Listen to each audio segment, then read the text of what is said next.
living in the IT era. We are the Group 6. MaryJoyMacabinta, Andrin L. Quirante, Jean P. Ordaniza, Israel A. Herudias, and Melfi L. Sumalindong. Our topic is all about the ICT, Information and Communications Technology. Advantages and disadvantages of ICT in education. ICT are impacting many areas of society, especially in educational setting. To get the most out of them, it is useful to know the advantages and disadvantages of ICT in education. The characteristics of new technologies after the possibility of developing new ways of teaching and learning, transforming the traditional education model. Currently, traditional teaching transmitted from teacher to student is losing relevance as a consequence of the digital transformation of education. In this context, digital tools have become a fundamental support for educational professionals as they allow them to store, process, and share all teaching material through multiple electronic devices and even create new content in a much more attractive way. According to the United Nations Educational, Scientific, and Cultural Organization, UNESCO, the arrival of ICT in education has provided unlimited access to resources and information and is defined as the great support for teachers and improve the quality of student learning.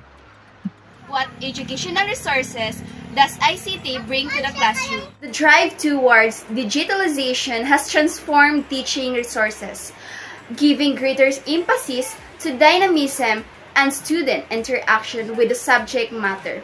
The use of simultaneous presentations, videos, applications, and deductive image facilitates teaching, as it increases the involvement of students in the teaching process, as they are the protagonist and not the teacher, as it's stimulated by the traditional expository methodology. Thanks to information and communication technologies, schools have new sources of information and sources at their disposal, allowing pupils and teachers to make immediate inquiries. At the same time, they can access communication channels and interactive applications such as chats and forums with complement other tools such as email, word processors, image editors, and etc. Advantages of ICT in education. New technological tools not only bring innovation to academic centers, but also speed up the transfer of information, increase student interest, and allow processes to be automated, among other aspects to be taken into an account. It improves concentration and comprehension. The activities carried out through digital and interactive tools increase student concentration, and therefore, they assimilate concepts more quickly, enhancing learning.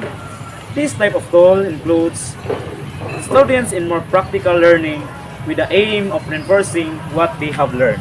It promotes students' flexibility and autonomy. New technologies promote autonomous learning for students with the incorporation of digital alternatives such as online course. Each student can learn at their own pace, optimizing time and resources, thanks to the flexibility provided by digitalization and connectivity. It encourages critical thinking. The diverse sources of information that technologies provide bring new points of view to students. In this way, information and communication technologies encourage debate and the acceptance of other people's opinion. In addition, the exchange of thoughts allows students to learn about different cultures. It facilitates communication between teachers and students. The whole educational community has quick access to the same resources. In this way, digital tools allow direct and immediate interaction without the need to be physically present. This was especially important during the confinement experience during the 2020 health crisis. Increased classroom productivity and collaborative work.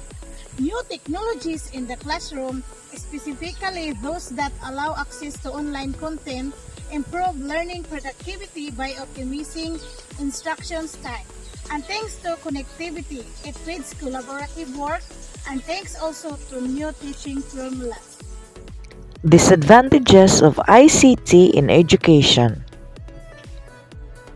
Technologies are not perfect. Just as they bring benefits to education, they also have disadvantages to be taken into account. Distraction and lack of attention.